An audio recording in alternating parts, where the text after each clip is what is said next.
अस्सलामुअलैकुम फ्रेंड्स, मैं आपको वेलकम करता हूँ Vu expert teaching YouTube channel पर। आज हम इंग्लिश 301 बिजनेस कम्युनिकेशन के लेक्चर नंबर 11 और लेक्चर नंबर 12 के important MCQs and subjective question को डिस्कस करेंगे। इस वीडियो के अंदर जो फाइल मैं यूज़ कर रहा हूँ, अगर आप वो हासिल करना चाहते हैं तो वीडियो के डिस्क्रिप्शन में ईमेल आईडी मौजूद है, व्हाट्सएप ग्रुप का लिंक मौजूद है। जो मेथड आपके लिए सूटेबल है उससे आप हमसे कॉन्टेक्ट कर लें। मैं या मेरी टीम का कोई भी बंदा आपको ये नोट्स प्रोवाइड कर देगा। आज की वीडियो में नंबर 1 पे हम डिस्कस करेंगे इंपॉर्टेंट एमसीक्यूज, सेकंड पे हम डिस्कस करेंगे इंपॉर्टेंट सब्जेक्टिव क्वेश्चन। और आपसे रिक्वेस्ट है, वीडियो को लाइक करें, शेयर करें और चैनल को सब्सक्राइब जरूर कर लें। उससे ये होगा कि यूट्यूब के एल्गोरिथम इस वीडियो को और स्टूडेंट्स तक पुश करेंगे और इससे हम मोटिवेट होंगे कि आपके लिए अच्छी अच्छी वीडियोस मजीद हम बनाते रहें। तो लेक्चर नंबर 11 का मेन टाइटल है कंसीडरेशन। सबसे पहले हम इसके मल्टीपल चॉइस क्वेश्चंस को हम डिस्कस करेंगे। यहाँ पे एमसीक्यूज में रीड करता जाऊंगा, आप इसके ऑप्शन और आंसर देखते जाइएगा, क्योंकि मैं आपको एमसीक्यूज रीड करके इजी उर्दू वर्डिंग में समझा दूंगा। उससे ये होगा कि अगर मैं ऑप्शंस को भी डिफाइन करना शुरू करूंगा, आंसर को भी डिफाइन करना शुरू करूंगा, तो वीडियो बहुत ज़्यादा लंबी हो जाएगी। What does the principle of consideration emphasises in communication.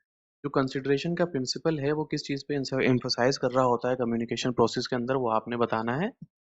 How does consideration suggest focusing on the audience. Consideration किस तरीके से सजेस्ट कर रहा होता है कि आपने जो है फोकस करना है ऑडियंस के ऊपर।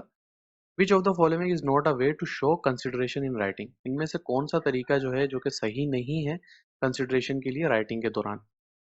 Y it is important to show audience benefit और इंटरेस्ट इन कम्युनिकेशन। ये क्यों इंपॉर्टेंट होता है कि ऑडियंस को बेनिफिट नजर आए और इंटरेस्ट हो आपके कम्युनिकेशन प्रोसेस के अंदर।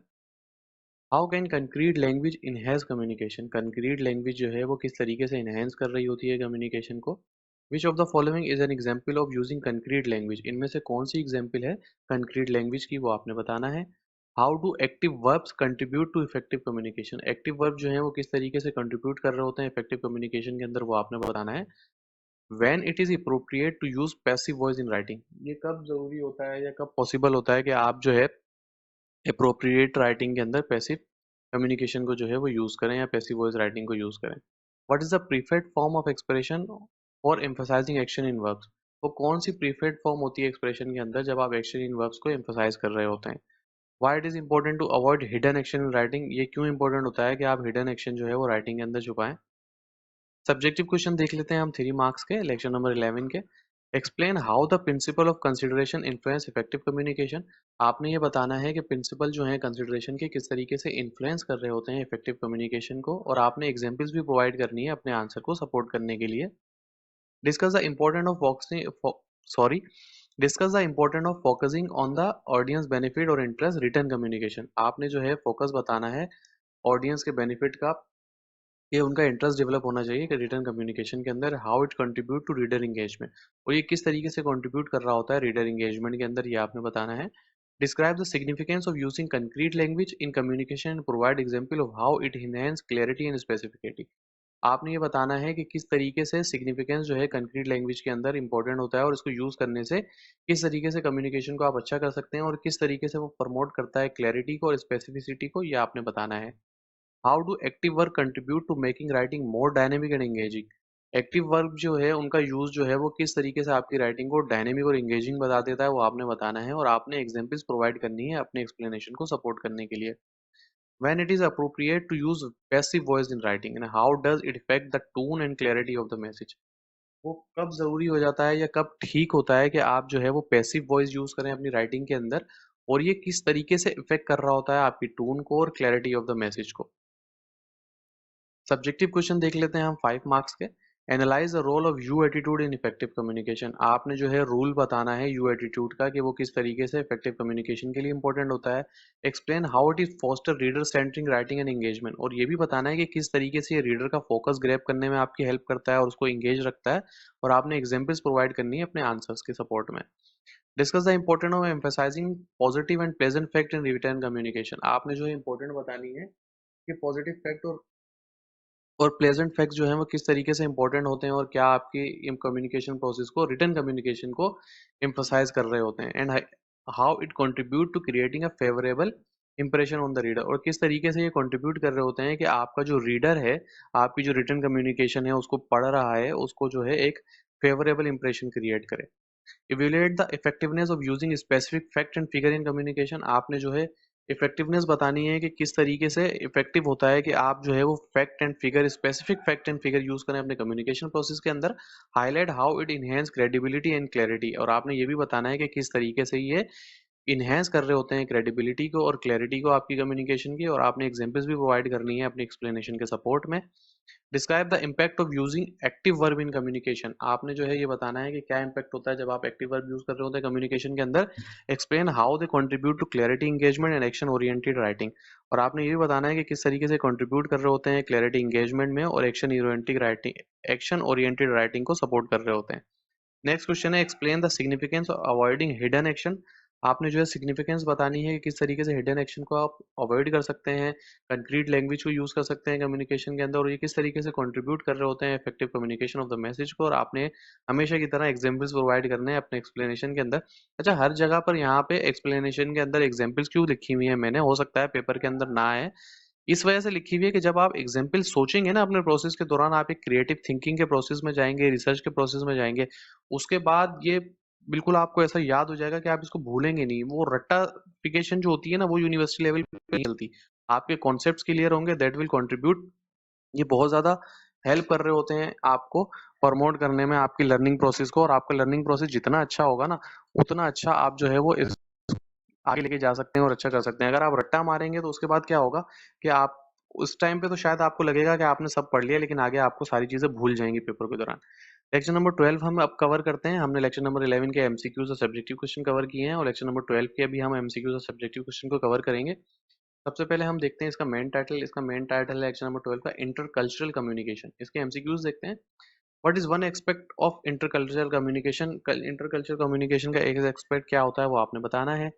Why is understanding the background of a country important in intercultural communication, कि किसी भी कंट्री के इंटरनल कम्युनिकेशन को समझने के लिए, उसकी अहमियत को समझने के लिए आपको उस कंट्री का बैकग्राउंड समझना क्यों जरूरी है। What is a significant factor to consider when communication across culture, वो कौन सा सिग्निफिकेंस फैक्टर होता है जब आप कम्युनिकेशन अक्रॉस कल्चर्स को देख रहे होते हैं, तो वो कौन सा फैक्टर है जिसको आपने जरूर नजर में रखना है। In interculture communication why it is important to be aware of culture custom, एक इंटरकल्चर कम्युनिकेशन के अंदर ये क्यों ज़रूरी है कि आपको वहाँ के कल्चर, उनकी कस्टम्स, उनकी रिवायात, उनके जो कल्चर है, जो उनकी रस्में, उनके बारे में आपको क्यों मालूम होना चाहिए। What is a fundamental aspect of globalisation for company, वो कौन सा फंडामेंटल एस्पेक्ट होता है जो कि ग्लोबलाइजेशन में हेल्प करता है कंपनीज की। How do individual variable contribute to inter cultural communication, एक जो इंडिविजुअल वेरिएबल है वो किस तरीके से कंट्रीब्यूट कर रहा होता है इंटर कल्चरल कम्युनिकेशन के अंदर, वो आपने बताना है। Why should inter cultural communication consider the custom and attitude of a country, inter cultural communication को जो है वो एक कंट्री का, रिवायात का और उस कंट्री के एटीट्यूड का एक मेन फैक्टर क्यों समझा जाता है। What is the purpose of studying national cultural variable, national national cultural variable को पढ़ने का क्या मकसद हो सकता है वो आपने बताना है। How do attitude toward family and social hierarchy very across culture, यानी कि वो कौन सा एटीट्यूड है, वो जो एटीट्यूड किस तरीके से प्रमोट हो रहा होता है फैमिली के लिए और सोशल हियरार्की के लिए मुख्तलिफ कल्चर्स में, वो आपने बताना है यहाँ पे।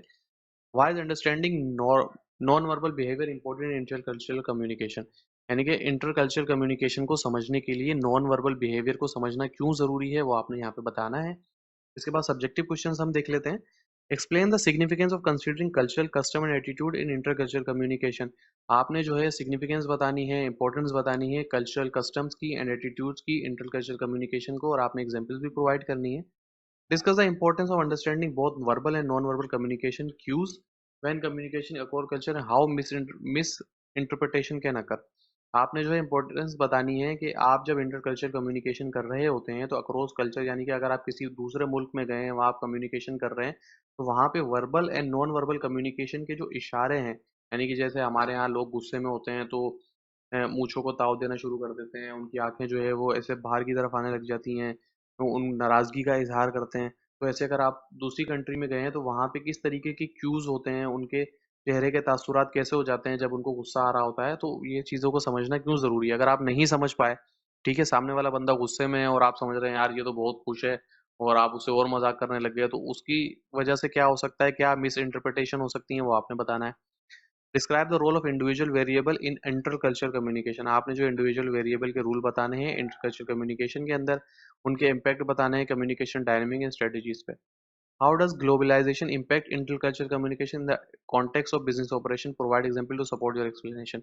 ग्लोबलाइजेशन से यहाँ मुराद ये है कि इंटरनेट के आने के बाद दुनिया जो है श्रिंक होकर एक ग्लोबल विलेज बन गई है। आप within your laptop access कर सकते हैं, पूरी दुनिया के कल्चर्स को देख सकते हैं, समझ सकते हैं। तो ये सब आने के बाद बिजनेस ऑपरेशंस में कम्युनिकेशन का क्या इफेक्ट हुआ है, इंटरकल्चरल का क्या इफेक्ट हुआ है, वो आपने बताना है और एग्जाम्पल्स भी प्रोवाइड करनी है। Evaluate the role of empathy and respect in fostering effective intercultural communication and how they contribute to building positive relationship across culture. आपने जो है empathy और respect का fostering effective level internal communication का क्या है वो आपने बताना है और ये किस तरीके से contribute कर रहे होते हैं कि positive relationship हो हमारी across मुख्तलिफ cultures के लोगों के साथ, उसमें किस तरीके से help कर रहे होते हैं, contribute कर रहे होते हैं, वो आपने बताना है। अब हम subjective question cover करते हैं 5 marks के लेक्चर नंबर 12 के। पहला क्वेश्चन है analyse the challenges of intercultural communication in globalised world. जैसे कि दुनिया ग्लोबलाइज्ड हो गई है, सिमट के आपके लैपटॉप के अंदर आ गई है, इंटरनेट के जरिए सबके साथ एक्सेस हो गया, तो इसकी वजह से कौन से चैलेंजेस आए इंटरकल्चरल कम्युनिकेशन में, वो आपने बताने हैं। और आपने किन फैक्टर को इंक्लूड करना है, जैसे कि cultural diversity, language barrier, offering communication style. और आपने रिकमेंडेशन भी बतानी है कि किस तरीके से, ये पहले आपने चैलेंजेस बताने हैं और किस तरीके से उन चैलेंजेस पे काबू पाया जा सकता है, वो आपने बताना है। Discuss the significance of cultural sensitivity and adaptability in intercultural communication. आपने जो है इंपॉर्टेंस बतानी है कल्चरल सेंसिटिविटी की और एडेप्टेबिलिटी की इंटरकल्चरल कम्युनिकेशन की प्रोसेस में। और बिजनेस सेटिंग के अंदर क्या होता है वो आपने बताना है और आपने एग्जांपल्स भी प्रोवाइड करनी है। इवेल्युएट द इम्पैक्ट ऑफ इथोसेंट्रिज्म और इंटरकल्चरल कम्युनिकेशन। इथोसेंट्रिज्म और इंटरकल्चरल कम्युनिकेशन का इम्पैक्ट है वो बताना है। Discuss how it hinder effective communication relationship between और कल्चर, कि इनकी वजह से जो है effective communication relation building across culture किस तरीके से इफेक्ट हो रहा होता है, किस तरीके से वो इफेक्टिव कम्युनिकेशन को खराब कर रही होती हैं, ये दोनों चीजें वो आपने बताना है। और स्ट्रेटेजीज आपने बतानी है किस तरीके से इन स्ट्रेटेजीज को इस्तेमाल करके इन दोनों के प्रोसेस को जो है वो खत्म कर सकते हैं और एक अच्छा कम्युनिकेशन, इफेक्टिव कम्युनिकेशन बिल्ड कर सकते हैं आप। Describe the role of culture intelligence in interculture communication competence. आपने जो है कल्चरल इंटेलिजेंस का रोल बताना है कि किस तरीके से आप अपनी जहानत को इस्तेमाल करके इंटरकल्चरल कम्युनिकेशन के कॉम्पिटेंट बन सकते हैं और किस तरीके से डेवलप कर सकते हैं कल्चर अवेयरनेस, लॉजिक और अपनी स्किल्स को बढ़ा सकते हैं, और आपने एग्जांपल्स प्रोवाइड करनी है। Reflect on your own experience with intercultural communication, discuss challenges you have faced and lesson have you learn. अब एक मिसाल यहाँ पे दी गई है, जब आप ये टेक्स्ट पढ़ेंगे तो उसमें सारे सिनेरियोज दिए गए हैं कि जब आप दूसरे मुल्क में जाते हैं तो वहाँ पे किस किस किस्म की परेशानियां आपको आती हैं। तो यहाँ पे बोल रहे हैं, एक मिसाल लें, आप किसी और मुल्क में गए हैं, वहाँ के लोगों का कल्चर अलग है, मजहब अलग है, उनकी बोलने की जबान अलग है, रहन सहन के तरीके अलग हैं, कपड़े पहनने के तरीके अलग हैं, उनकी रसूमात अलग है। वहाँ पे जाके कौन कौन से चैलेंजेस आपको फेस करने पड़ सकते हैं, वो आपने अपने प्रीवियस से अपने एक्सपीरियंस से बताना है। Provide insight how this experience have influenced your approach to communication with the people from different cultural background, कि किस तरीके से आपने जो है उन चैलेंजेस को कम किया और किस तरीके से आपने कम्युनिकेट किया दूसरी कल्चर के लोगों के साथ, और किस तरीके से आपने बिजनेस सक्सेस को पाया, वो एक्सपीरियंस आपने शेयर करना है और उसके चैलेंजेस वगैरह और किस तरीके से उन पे काबू पाया वो आपने यहाँ पे लिखना है। तो गाइज ये था आज का लेक्चर। ये कोर्स बहुत ज़्यादा इंपॉर्टेंट है कम्युनिकेशन का। ये आपके थ्रू आउट आपकी लाइफ, आपके बिजनेस में, आपके खानदान में लोगों से बातचीत करने के तरीके में बहुत ज़्यादा हेल्प करेगा। तो इसको आप, मेरा मशवरा है कि बहुत अच्छे तरीके से पढ़िएगा। ये कोर्स आपकी हर जगह हेल्प करेगा, आपको एक अच्छा इंसान बनने में, अच्छी तरीके से कम्युनिकेशन करने में आपकी हेल्प करेगा। आई होप सो आपको हमारी वीडियोस पसंद आ रही होंगी। अगर ये नोट्स आप हासिल करना चाहते हैं तो वीडियो के डिस्क्रिप्शन में ईमेल आईडी मौजूद है, व्हाट्सएप ग्रुप का लिंक मौजूद है। जो मेथड आपके लिए सूटेबल है उससे हमसे कॉन्टैक्ट कर लें। मैं या मेरी टीम का कोई भी बंदा आपको ये नोट्स प्रोवाइड कर देगा। आज की वीडियो में इतना ही, मिलते हैं अगली वीडियो में। जब तक दुआओं में ज़रूर याद रखिएगा। अल्लाह हाफिज़।